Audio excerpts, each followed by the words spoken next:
Para quem está em dificuldade de bater uma esquerda em movimento, uma esquerda na corrida, use o mesmo princípio da direita.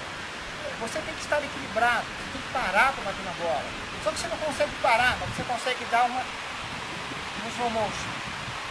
Você para e continua o movimento.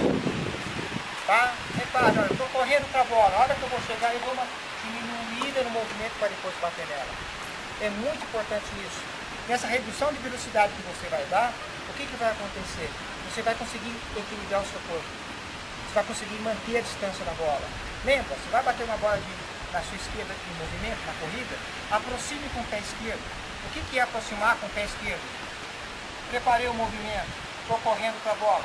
Ó, aproximei com o pé esquerdo. Eu entro com o pé direito e entro nela. Ok?